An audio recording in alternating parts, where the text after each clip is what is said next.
None Everine we kweruse gusesera gafu akesi ewana umwana mubi nawe buke oya sha koresha umwanya je akesi abaje kandi urabona nawe je antuka nkuko nabivuze muri kiya kiganiro sinifuza amatata akoresha umwanya sinifuza gushwana n'abantu bati akesi niwe yacuzinze kubicisha mu bintu bigoye cyane uravyumva je antuka sinda je nishura kuvyo avuga urabona ibiganiro nkora si kuvuga ngo nivyo nkora kuri akote je ndishura kugira ngo ndamuhinyisha none Everine wewe urabona we warambwiye ati ugomba uzomwitwarira ijya ndirimbo projet yayo yari projet gwawe none ino mu Burundi audio ni 200,000 ni 200,000 none uri muri Denmark ndibaza ayo mafaranga 200,000 uyakorera ngira ku isaha imwe none wo kwitwarira akesi atakindi kintu ushaka kuri akesi uwo mwitwarira umurongera imbere akwikivre warumvise ikiganiro nakoze waracumvirije kwanza warumvise ijwi rya AKES DON ancha mahera ku ndirimbo warumvise ayo yavuze ko ari ukwangana none kuri mu diaspora rega uri mu diaspora none yo uca kubwira officiellement ayo nyene bakorera none umviriza wewe nkuko bivuze ubuza ati ngo audio yonyene y'indirimbo ni 200,000 right uravyumva nawe rero muri audio nkuko wavyumvise yavuze ngo imiliyoni arenga uravyumva iryo tandukaniro rihari ngo kubera ngo ndumuye diaspora we umiliyoni n'ubusa emilio c'est quoi I know riwanje kandi akesi na umva efe akesi ameze nka yambwa wotereka inyama wo kugaranira n'inyama mu nzu akesi nimwokorana urumukobwa ntakujye urumva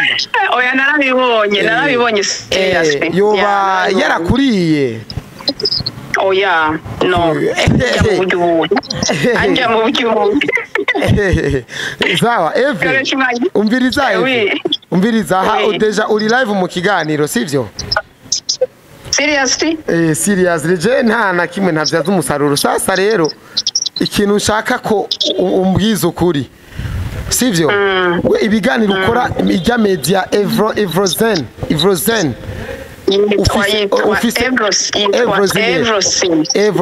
ufise ihe target kuko ibintu byose ukora ni akesi ukeneye kumucafuza akesi cyangwa ukeneye gukuza media oya so kuba ngo gucafuza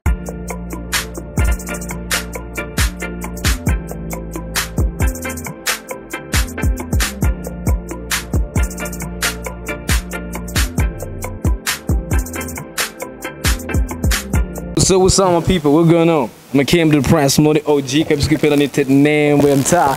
It's long time for really. Kwanzia the last year nilikuwa sijafanya kipindi by the way, but leo nimerudi mic, you know what I'm saying? Sasa leo nipo na koresha umwanya, koresha tawi.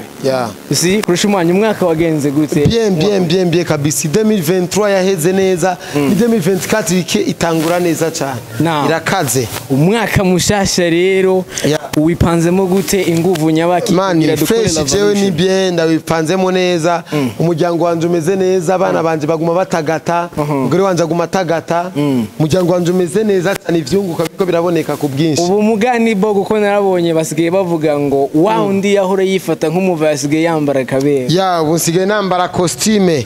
muri content nsigaye nambara amashokse ameze neza cyane aryoshye ariko iki kirato ni cy'uburofatu ariko amashokse arakazi panaro ni kari n'agasuti runaka agasuti ndakenda mama so koresha umwanya uno muzi shaka kukurambira ikibazo ca mbere ndacerekeza kuri we kivuga ati wowe nyene kubwe waravuze ngo ati wavuze werekeza kuri akesi uvuga ngo uzo kwihenda agahangara akesi sivyo azobanze ndi wewe nyuma yaho gushikira akesi sivyo tukaba tuzi yuko hari umukobwa agize iminsi amucafuza akesi ku mitandao none wewe bimeze gute ku ruhande kabisa umuntu azoshaka gucafuza AKES DON navuze ko azombanza manisi akesi wenyene muri ubu buzima hari abantu je ngamfata nk'abavyeyi banje muri no game ni muno musi ishobora kwicara ng'abantu bakandaba bagakurikira n'ivyo ndiko ndavuga hari abantu batumye ngira kuri iyo etape. Okay. Meme si bigusa vyacu no mu muziki hari umuririmbyi uno munsi kiri ku example avuze nabi Fizo cyangwa wosha kuvuga nabi Fizo kiri kwa gushoboye mani yo kwica. How? Yeah, kandi tuzi the last ivyo bapfa ivyo ariko kiriku muri we arazi umuvyeyi we papa arazi wariwe muri music urumva najewe rero mani si akesi gusa meme na Satbi nayo yakureze mu bitwa kuva hari ikiganiro nabonye mwakoze kuri Large Media muvuga Satbi na AKES kandi mwaramuvuzeho. Man nabona abantu batweretse no game ukungene twoshobora kuyikinisha ukungene ishoboye kutubeshaho none ibaza umuntu kuba nicaye ngaha gusa je ndinjije amafaranga kuba umuntu agize jeme ndijya uribaza neza ko iyo technology mani twari kuzofa twarayimenye twabarundi man urumva hari ibintu bimwe twebwe tudakwiye ku mani dukwiye gufata nkama urumva kandi si jeje nyene urumva ino game abantu benshi uzi ko yigishijwe kunyire gukoresha social media arakomeye kandi arakomeye neza ameze neza cyane urumva niyo mpamvu horosho kubona abaririmbyi bafite bacawa. Okay. Bona nka Fizo arafise umuntu witwa Mr Yasin hajya Fizo yaramwigishije social media avuga ati turavuga ibi jewe ntavyo novuga kubera noba maramaye ariko by the way reka ndakwishure kwanza ku kibazo. Urabona uyo mukobwa ariko agomba gucafuza AKES mani ya AKES none AKES ameze nkuko abahungu benshi bameze. Okay. AKES arakunda abakobwa kandi nta muhungu adakunda abakobwa bro. Okay. Nta muhungu n'umwe ndakenda mama adakunda abakobwa. Rero nta muhungu n'umwe yohogwa abakobwa niyo mpamvu icyaha gifata uwakoze viole afungwa imyaka 37 nimbari n'itanu kubera yasambanije akana gato ariko wari umumama umudema akuze nta kibazo mwavyumvikanye nta kibazo ariko umwana bro ni ndani very Chris AKES rero nta kibazo wigira nta bwana agenderamwo. Uyo mukobwa mane yitwa Everine. Okay. Uyo mukobwa yitwa Everine n'umu diaspora. Twebwe abantu bo muri industry ngwe amucyafuza kubera aga system kuko ziraharawe Starboy urazi ko yahatswe ari amafaranga yo mu diaspora Starboy aracaya n'ubu aracyari hari mu ide aracaya dahwa uyo mudemu yitwa twande ari muri Swede. Of course I mean amwibagiye izina ndakenda mama urumva AKES rero ino game ngene tumeze twebwe uronse umukobwa mu diaspora aza kwishirako ma umwizeza ibitangaza kugira umujya amafaranga. Uyo mudemu yitwa Everine rero uyu mudemu AKES ariko aravuga yitwa Everine. Je ndafise na contact yiwe ngaha reka ndabe ko connection inga ngira ndamuvyaza umusaruro. Everine je ngenda kuvyaza umusaruro ndakenda mama. Uyo mukobwa yaraje no mu Burundi man. Everine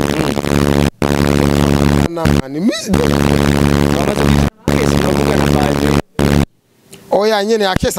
unamuzana izo nkuru mara kubya ati towa burofa hapo man ariko umurongo Imana ishimwe reka Everine manze ndamuvyaza umusaruro ndamusopa amajambo ndamusokoroze. Allo yo Everine umeze neza cyane ukuri ndashima bite nawe mbe hiyo mwe muri sangabe twenga turi 12:53 12:53 okay muri sa kumbe mwe ni muri ni Australia oya jendi muri Denmark kabisa none Everine we kwerutse gusesera gafu AKES ewana umwana mubi nawe buke oya sha koresha umwanya je AKES yakoraje seriously kandi urabona nawe je antuka nkuko nabivuze muri kiya kiganiro sinipfuza amatata akoresha umwanya sinipfuza gushwana n'abantu but AKES niwe yacuzinze kubicisha mu bintu bigoye cyane urabyumva je antuka sinda je nishura kuvyo avuga urabona ibiganiro nkora si kuvuga ngo nivyo nkora kuri akote je ndishura kugira ngo ndamuhinyisha none Everine wewe urabona we warambwiye ati ugomba uzomwitwarira ijya ndirimbo projet yayo yari projet gwawe none ino mu Burundi audio ni 200,000 ni 200,000 none uri muri Denmark ndibaza ayo mafaranga 200,000 uyakorera ngira ku isaha imwe none wo kwitwarira AKES atakindi kintu ushaka kuri AKES uwo mwitwarira umurongera ndera kwikivre warumvise ikiganiro nakoze waracumvirije kwanza warumvise ijwi rya AKES Don anca amahera ku ndirimbo warumvise ayo yavuze ko ari ukwangana none kuri mu diaspora rega uri mu diaspora none yo uca kubwira officiellement ayo nyene bakorera no umviriza wewe nkuko bivuze uvuze ati ngo audio yonyene y'indirimbo ni 200,000 right uravyumva nawe rero muri audio nkuko wavyumvise yavuze ngo imiliyoni arenga uravyumva iryo tandukaniro rihari ngo kubera ngo ndi mu diaspora we umiliyoni n'ubusa emilio c'est quoi I know koresha umwanya seriously kuri iyo miliyoni naho zo bari miliyoni zibiri kuri jewe nta kubeshe no yaronka but jewe nkuko nabivuze nari naje shakoresha umwanya n'ukuri je ndafise umutima wo mu gihugu cyacu cy'u Burundi antuka je sinaje i Burundi ngo inze kushwana na AKES nari naje fise indoto muri jewe kandi niyo ndoto ntirazima muri jewe nakubeshe shakoresha umwanya nk'umwana w'igihugu naho ntakuriye i Burundi bati je ndakurikirana Uburundi cyane kandi Uburundi ndabukunda nejo ninagira ninigera imbere mu bintu byose yaba mu myaka no mu mahera je ndifuza kugaruka mu Burundi gukorera igihugu kuko niyo ndoto mfise ndakunda igihugu tugende bukebuke sivyo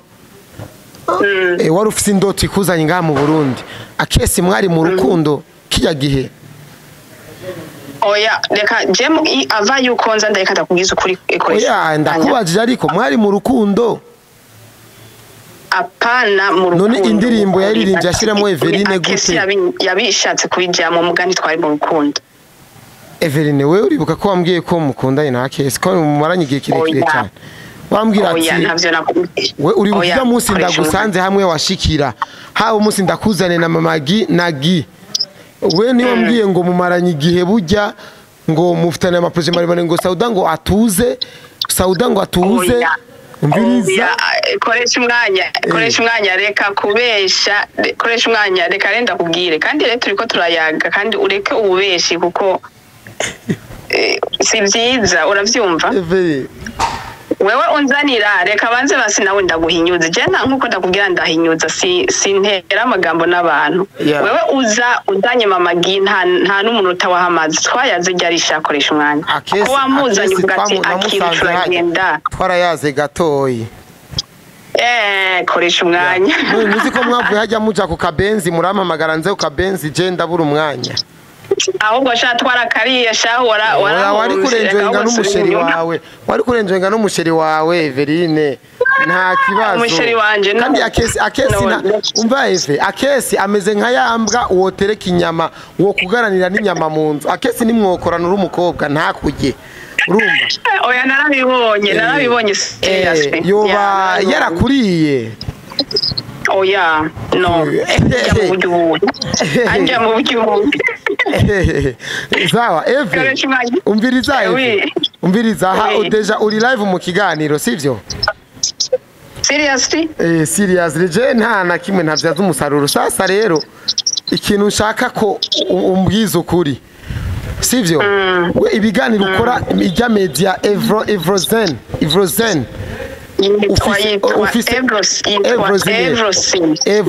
ufise ihe target kuko ibintu byose ukora ni AKES ukeneye kumucafuza AKES cyangwa ukeneye gukuza media oya so kuba ngo gucafuza AKES ziwe gukuza media jewe mfise indoto ufise kuri ijya YouTube yanje muzoyibona jewe antuka ndiko ushaka kuyikuza kwanza kwera AKES oya koresha umwanya reka ndagucafuza uramenya bitahure ko urumva abantu baramwanga kuko amafaranga ibintu bimupfa burya inge hakimu ibintu mupfa burya umuntu azi ubwenge ibintu umaze kubibona ku mbuga burya atari ukwandagaza burya ibintu mubiyaze inbox bigahera babiyeze bimaze kuza kuri media bari mu ndi musaruro umuntu abashaka kuvyaza ikintu umuntu urumva ndakubaze ikesi imwe koresha umwanya ni giki wewe wishimikiza uvuga akesi afise take yaho umuntu yovuga ati ngo aramwiyegamije ko ngo kugira ngo umuntu amenyekane afise izina mbega uzi abantu nzi jewe bafise izina rita akesi kubera atari wo nishigikiza mwarahuje murayaga muranasangira no uko rero reka rero ndaguha kuri koresha umwanya antuka je akesi so kuvuga ngo ndiko ndamushira hanze kuko antuka nabijya n'amaudio yose gukogwa vyingwa ryama bijya biganiro vyakozwe akesi yaramaze gucafura urumva sije namucafuje genda mu makomenti ibiganiro vyiwe byose yasome urabona ubucafuzi afise ava yuko jewe ndamukunda abana kujya abana ni simple very koresha umwanya reka ndabwire uze ube umusitari reka niho rero uburundi bwacu burya bwononekaye uyu Burundi ni burononeka iryo jambo ririca abantu uriko muratuma uburundi bucafura kandi mwebwe nimwe muriko murabucafuza ahubwo nimukore ibintu biteza imbere igihugu ushakoresha umwanya sivyo muza mutwizeza ibitangaza erega Everine umvirize ndakubwira ikintu kimwe utahure sivyo umenye ko umuntu afise izina umurondeye abazi ico umuronderera avuga ati uyu naha niho ngira ndire kuko nariyubatse narikomeje wo murondeye ari ivyo ushaka mukorane amanza konza kurekipera yiwe kwanza nimba yagusavye umuriyoni avuga ati audio ndaza amafaranga ikorerwako ariko we yandondeye kubera ko atarondeye uwundi ari hasi hari ikintu hariho power ibintu vyawe vyogira kwera mukoranye n'uyo muntu afise izina niyo mpamvu yagusavye umuriyoni buya ntiyagusavye ngo niyo bikorerwako urumva oya okay reka renda kubwire antuka ibintu nk'ivyo reka renda aho rero uvuze wiyumviriye nawe muri ubwo buryo wiyumviriye uba ugize calcule atari nziza cyane urazi gituma nka AKES yarazi bavuga baca umugani mu kirundi koresha umwanya ati nta mutwe wigira inama sivyo kandi ubona nibikorwa uwo AKES ari karakora urabona vraiment ko ari kure cyane mu bintu by'imiziki kandi n'umuntu afise ingabirano nziza cyane abuze gusa umufata ukuboko kugira ngo abe strong waramususemo miliyoni 5 ubona ntibigenze neza Gaeve umviriza none erega koresha umwanya uragashira amahera mu cyese kuvuga ngo nase gushira amahera mu ntuze yamuriye AKES mu mutaye wa AKES bati koresha umwanya jewe iyo uzanye ubunyanga nkabona uratanguye gushaka kuncenga aho onya ubunyugaye uravyumva nico gituma umuntu mutaramenyerana cyane ntumenya objectif yiwe erega arashaka kugucenga ariko bikarangira mukoranye neza ko na jewe ari umuntu ndaguhe message uzomumira sivyo kandi apana ntuzohe AKES gusa uzohe shake umuntu wese yipfuza gutera imbere mu gihugu cyacu cy'u Burundi nimwabona abo bava amahanga vyingwe abo mwitwa ngo naba diaspora ntimuze mubabonemwo amafaranga ahubwo muze mubabonemwo ivyiyumviro bije bidasa n'ibiri mu Burundi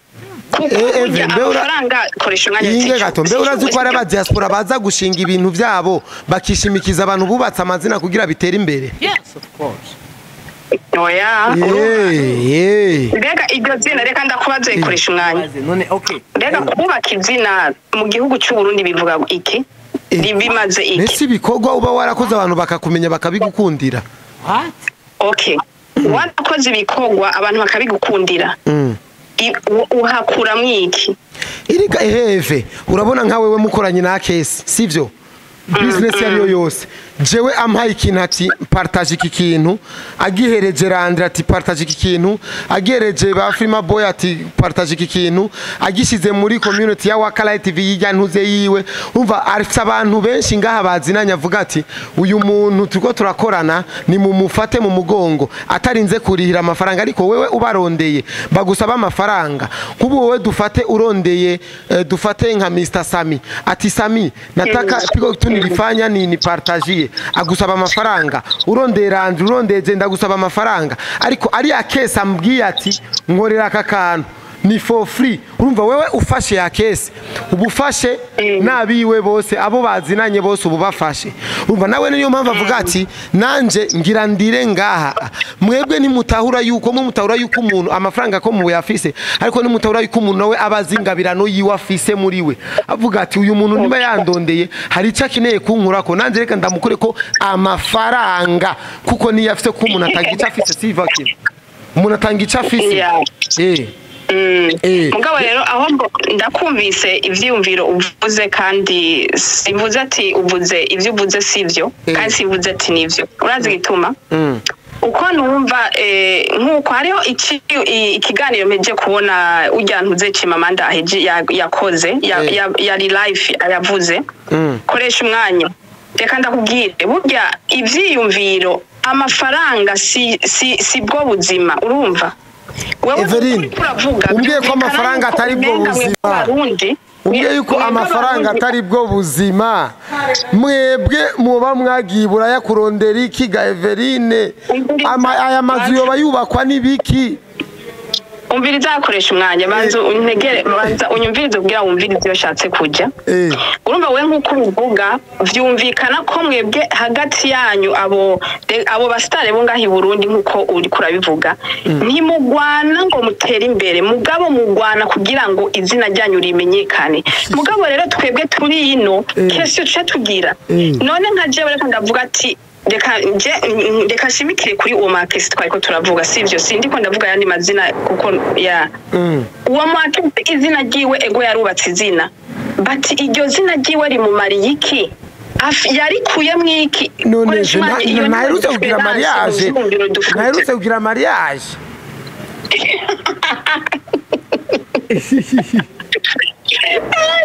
koresha umwanya je uri umusazi no yawe ikiganiro aho ndagusujima mu kiganiro sivyo Eve reka manze meze kiganiro sivyo reka manze meze kiganiro nituvuge byinshi kuri call ariko ari ikintu kimwe ngomba nsigura abantu kuri bijya wavuze kuri mariage ya Kevin na AKES hamwe na wewe sivyo hinge manze ndabashikirize hinge uraza kubona mu kiganiro ndaza guharira ntuvuge ibitari byo kuko nanje ndazana ikindi none wewe je mvuga byo ego je mvuga byo kuko jewe ni byinshi ndabizi hinge meze we bye sawa guys umviriza renda babwira ikintu kimwe